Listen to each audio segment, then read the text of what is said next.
before the crime. So it's my handprints. And we were able to get this from the Habitat House and some of my other paintings. So painting is something not new. This is something I've been doing for a long time, in different ways and stuff like that. Selling it, like I said, I need an income. I do have a child to provide for. Ken provides what he can, and he does an amazing job providing for the family. But as a mom, like in this economy, both parents need to be bringing in an income to stay above water. That's just the reality of life. So anybody that knocks my art, I'm sorry, it's not perfect. It is abstract. I never claimed to be, making the Mona Lisa. That's one thing about me. I'm kind of funny, so I'll play jokes. And I charge a lot. Yeah, I do. California is like, I buy mine at Target and it's $59.99, $57.99 before tax. So it's like, yeah, I do what I can to bring in any kind of income, because I'm at a disadvantage. If I, as someone who was in reality TV, as someone as well known as I am, you think I can go and work at Abercrombie and Fitch, whatever, or the mall and not get recognized? There are people on this app that have called places that I'll go shop or I will go eat at a restaurant. They will call and harass the place. So I would love to ask these people, the people that are like, get a job. If I got a 9-to-5, would y'all like let me work? Would y'all leave me alone and just let me do my job without calling and be like, do you know a schmurder works there? I'm gonna get her fired. So it's like, I am at that disadvantage. So I'm like, strip everything away and realize I do have a child, a living, breathing child to provide for. And I'm just literally doing the best I can with what I have to work with. So anyway, moving on from that. So that is why there is no season 3. It's because I chose to not continue on. Lifetime chose not to continue on with me because the viewership didn't match up. I chose not to continue on with another network who would have picked up our show. So ultimately, that's the reason why. And now what am I left with? So now I'm doing good in my life. I'm enjoying living a more quiet, private life. As for social media, let's loop back into social media.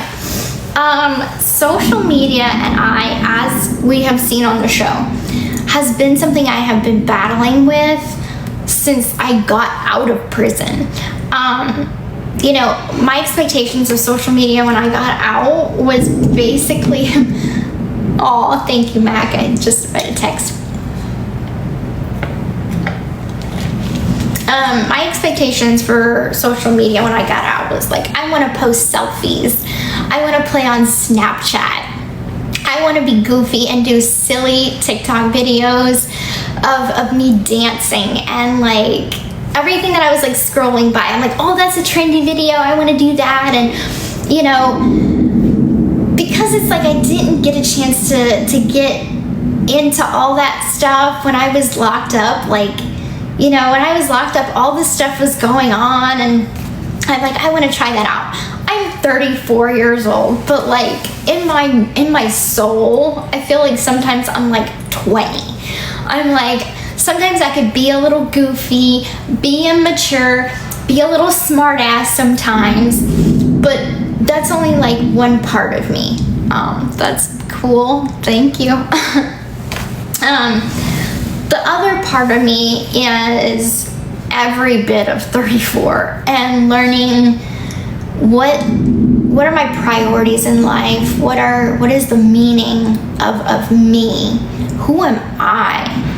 And I think that if we take away all of the content that gets put about me, the narratives that get put out there, just look at, it was breaking news that I cut my hair. I got a new haircut. Okay. But if you take away all of that extra content from creators, the reality is I never got to figure out who I am. And so, yeah, I'm going to be 50 different versions of me. I do change. I grow. And some things stay the same. Because maturing comes with time I didn't have.